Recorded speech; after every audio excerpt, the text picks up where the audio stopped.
As pessoas narcisistas e o entendimento de que é diferente. Antigamente eu entendia que o narcisista era o cara que simplesmente gostava de se olhar no espelho e se amava, quando é muito mais complexo do que isso. Queria que você me dissesse um pouco mais sobre essa questão do narcisista e se dá pra gente sentir algum traço numa criança já, ou se é algo que você só se vê formar depois dos 21. Você foi muito inteligente na sua fala. Antes, narcisismo era só o cara que olhava no espelho e se gostava. Continua sendo. O que a gente chama de narcisismo hoje é transtorno de personalidade narcísica. Narcisista todos somos. E, inclusive, é um senso de autopreservação.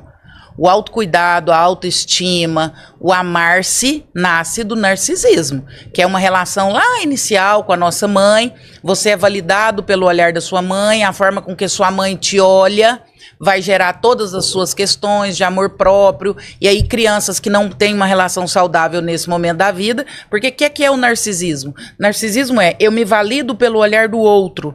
Olhar, entenda-se, cuidado, carinho, os primeiros meses, os primeiros dias, a atenção, a forma com que eu sou amado e acolhido. Esse é o olhar do outro. Se isso não acontece, porque o bebê ele olha para a mãe olha para ele, da forma com que a mãe olha, esse olha é o cuidado, ela devolve para ele e ele entende, eu tenho valor.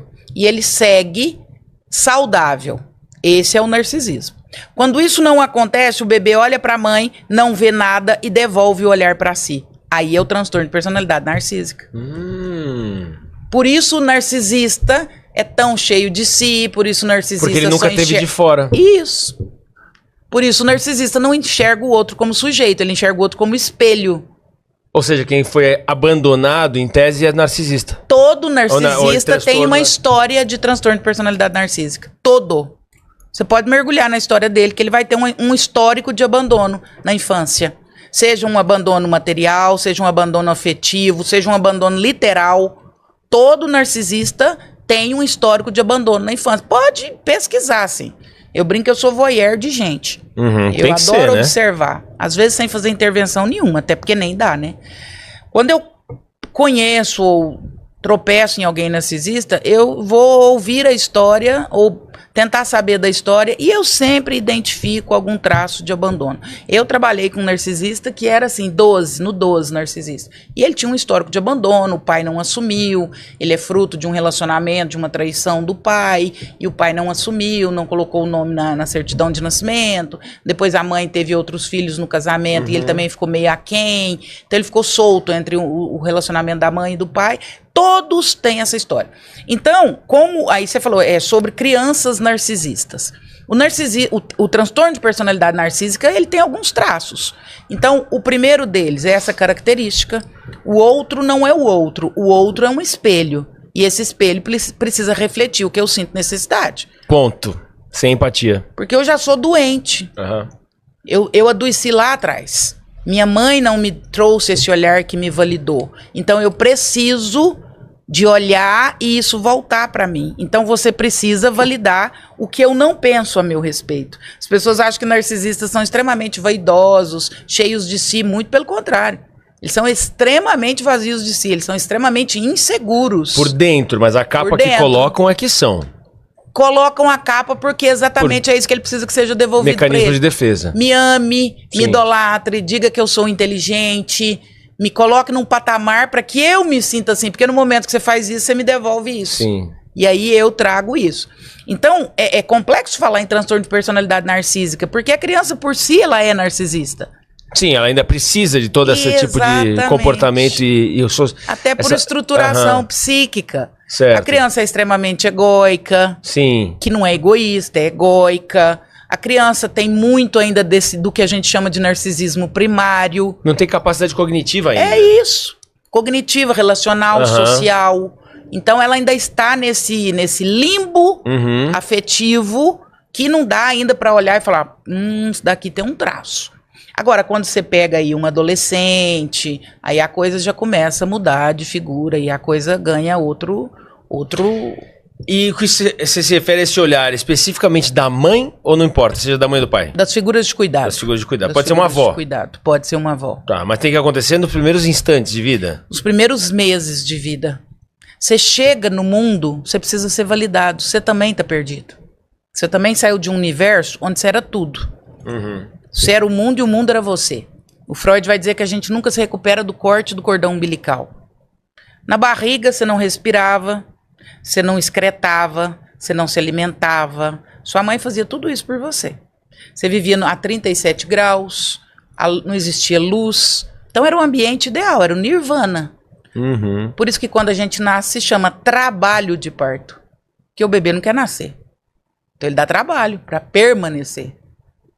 Porque é sofrido nascer. Eu já nasço numa sala onde o ar-condicionado está a 14. Eu estava a 37. Eu fiquei 9 meses com o olho fechado. De repente eu tenho um foco de 300.000 lumens. Já viu quando você faz exame de vista, que você fica no escuro, a hora que você sai lá de fora... Sim, a pupila... Você imagina um bebê que tem 9 meses que não abre o olho, nunca abriu o olho. Aquela luz gigantesca no olho dele. Barulho. Assim, o barulho ele já estava ouvindo, mas de dentro do conforto. Mas já ouviu o barulho, cápsula. a simulação de um barulho dentro do útero? É um flow maravilhoso. Aí aquele barulhão, pi, trem coisando, médico batendo bumbum pra criança chorar e o pulmão insuflar. O pulmão estava colado, igualzinho uma espiral. Ele precisa abrir de uma vez. O pulmão estava colabado. Aí a criança chora, o pulmão insufla, o intestino estava igual uma mola, ele começa a abrir aos poucos, por isso a criança nos primeiros meses tem cólica. Ó que treta que ia nascer. Que treta que ia nascer. Essa questão do intestino também fala-se muito, né? Que o intestino é um dos nossos cérebros, né? Ele é, né? O intestino é o segundo cérebro. O intestino só perde em neurônio para o próprio cérebro. No intestino se produz serotonina, a grande maioria dos neurotransmissores. Por isso que quando o intestino está desregulado, o corpo inteiro está desregulado, inclusive o sono, o cérebro. O intestino ele impacta em algum tipo de transtorno psicológico? Nesse caso? Cientificamente, algumas pesquisas vão direcionar para isso. Porque o que acontece? O intestino ele tem milhares de neurotransmissores e de neurônios, como o próprio cérebro. Então, por exemplo, quando você leva um susto, tem gente que fala, nossa, eu tive um susto, meu intestino soltou na hora. Exatamente por isso. Porque ele tem uma capacidade de recepção ali, tanto quanto ou parecida com a do cérebro. Então dá para dizer o seguinte, por exemplo, disbiose e outras doenças intestinais interferem em quase tudo. Então se você não tem aí um intestino que funciona da forma mais regular e mais de excelência possível, tem permeabilidade, isso tudo vai influenciar em tudo, não só na saúde emocional, né? Em todos os aspectos. Voltando um pouquinho ainda para a gente concluir sobre a questão do narcisismo, que eu acho importante esse tópico, porque ele é muito, às vezes, acho mal interpretado, assim como vários outros termos, né? TDAH, o pessoal fala, ou então brinca-se com psicopata, ou bipolaridade, não é brincadeira, né? Então as pessoas muitas vezes diagnosticam, enfim, passam um diagnóstico para outra pessoa, para si mesmo, de uma maneira, às vezes, para esconder alguma coisa, ou para se... Enfim. A questão do narcisista. Quando é um transtorno... É um transtorno. É um transtorno. Existe um tratamento, então, para que a pessoa possa fazer, ou é algo esquece? É conviver com e entender que é daquele jeito e tentar atenuar? Existe um tratamento, mas a grande questão é, eles não procuram, né? Ou raramente. Você imagina uma personalidade frágil, uma personalidade de vidro, sob uma mesa de mármore. Ir para terapia é tirar essa mesa. Você acha que ele vai querer ir? Dificilmente. Nas primeiras sessões ele vai embora. Porque ele vai ouvir todo o desmonte dessa história. Nunca vai aceitar a verdade, a realidade. Ele vai ter que encarar que ele não é isso tudo, ele vai ter que encarar o abandono dele, os buracos dele, a história dele. Ele vai ter que olhar para isso tudo. E para o narcisista, isso significa ruir. A personalidade dele é extremamente frágil. Então, desmontar esse arcabouço é muito complexo. Nem se for feito algum tipo de estratégia para que o próprio não saiba que aquela terapia é para aquilo?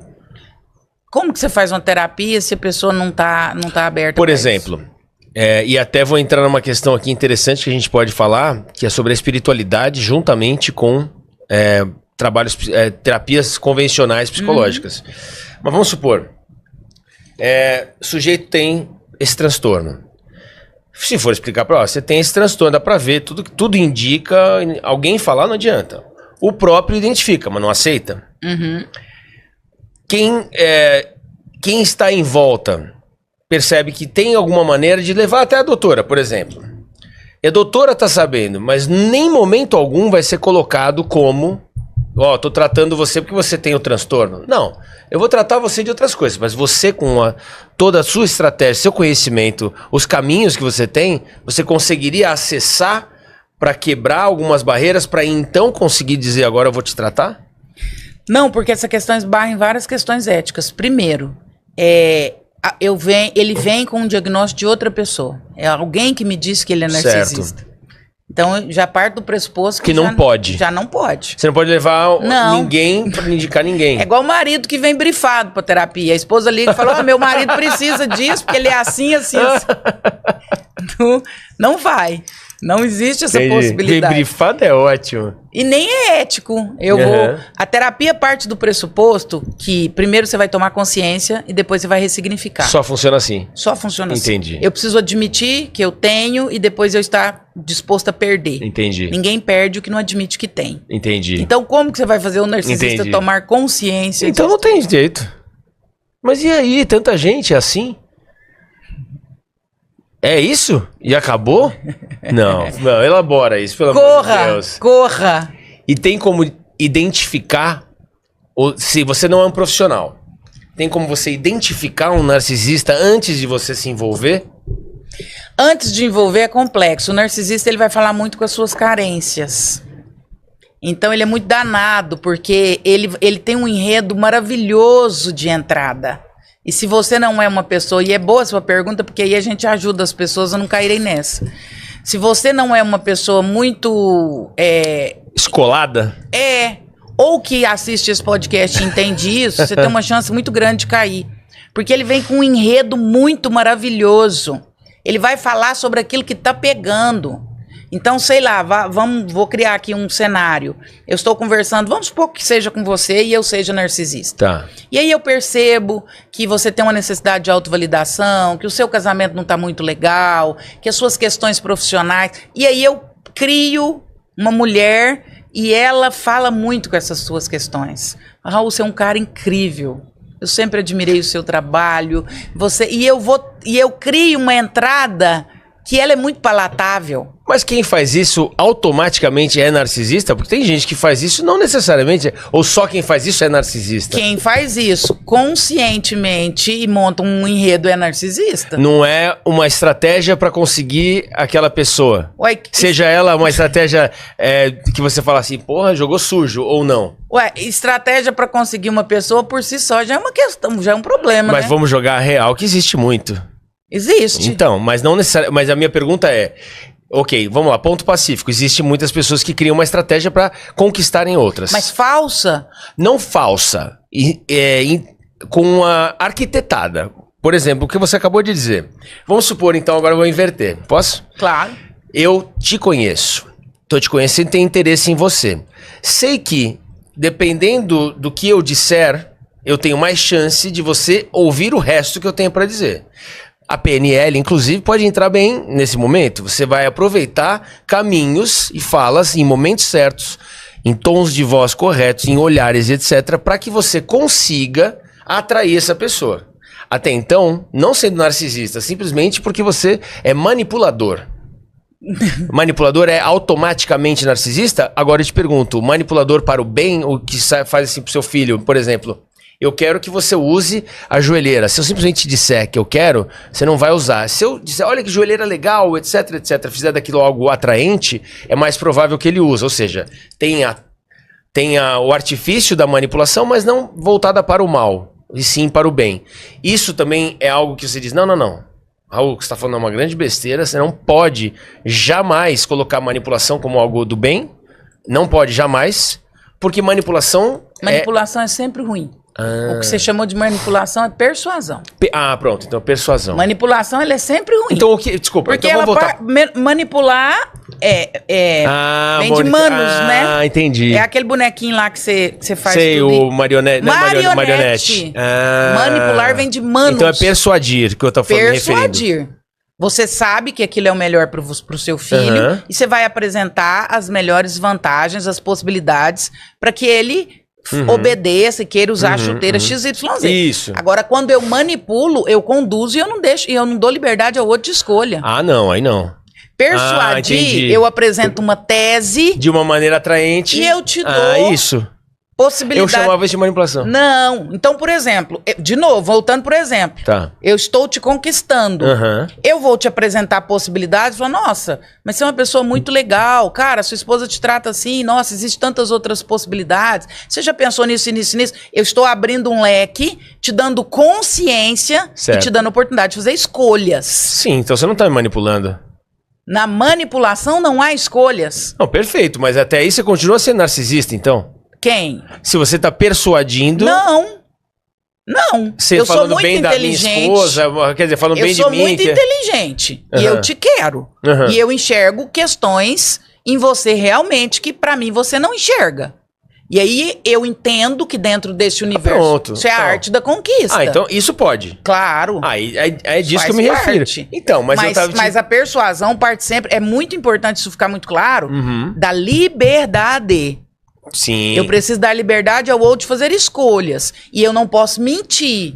Então eu estou falando a seu respeito coisas que eu realmente acredito. Entendi. Agora, se eu começar a contar potoca, porque eu acredito que isso bate fundo em Entendi. você. Aí é maldade, aí é crueldade. É isso. Não. Aí Entendi é maquiavélico. agora. É. Então eu percebo que você tem, sei lá o quê, uma carência paterna. Sim, sim. E aí eu surfo nessa maionese. Não, entendi. Aí eu te deixo vulnerável demais, porque ali você tá indefeso demais. Então eu pego as suas fragilidades e eu trabalho com elas. Inclusive com chantagem emocional. Que isso é onde pega também muito. E aí o narcisista, ele vai fazer isso. Então ele chega com layout fantástico. Ele te promete o que você quer ouvir. Ele te promete o que você quer ouvir. Cara, eu tenho um emprego fantástico. Você vai ganhar 50 mil por mês, cara. Olha a competência que você tem. Você tá mal aproveitado e tá. Ali, o seu neocórtex já começa a ficar nublado. Sua capacidade de escolha, raciocínio. E ele conversa com a sua amígdala, que é a área do medo, das emoções, da impulsividade. O narcisista conversa com a amígdala das pessoas. Ele não conversa com o neocórtex. Ele não conversa com o raciocínio. Sim, não é franco. Na amígdala, você fica vulnerável demais. Porque aí tá falando com emoções, com afetos. E aí nós somos muito vulneráveis aos nossos afetos. E o narcisista sabe que tá fazendo aquilo? Eu tenho minhas dúvidas. É, porque honestamente eu minhas fico pensando, dúvidas. às vezes não sabe, né? Não sabe é inocência. Não sabe que sabe Não, aquela pois coisa? eu acho que é inocente achar que ele não sabe o que é. Eu acho que ele não toma consciência. Há uma diferença entre ter consciência e estar consciente. Tá. Ter consciência e estar consciente. Talvez ele não esteja consciente o tempo todo disso, mas ele tem consciência, sim. Entendi. Ele tem, porque primeiro que ele é um filho da mãe, né? Ele recebe esse feedback o tempo todo, porque ele vai deixando destroços. Tudo pro interesse E aí próprio. o último da fila, o anterior, ele já lasca nele isso. Ainda mais atualmente que esse conteúdo é muito divulgado. Então quando uma mulher termina com um narcisista, ela vai pra rede social e ela fala. Ela comenta com as amigas, ela comenta com todo mundo. Sim. Quando uma pessoa tá com um chefe narcisista, ela comenta. Então Sim. ele entra em contato com esse conteúdo. Bobo ele não é. Sim. Até porque ele causa uma destruição gigante na vida das pessoas, ele vai colecionando vítimas. E aí ele tem consciência, mas eu não sei se ele está consciente o tempo todo disso. Estar consciente é estar o tempo todo consciente. Não sei se ele está consciente, mas ele tem consciência. Ele não é E não inocente. consegue parar. E não sei se quer.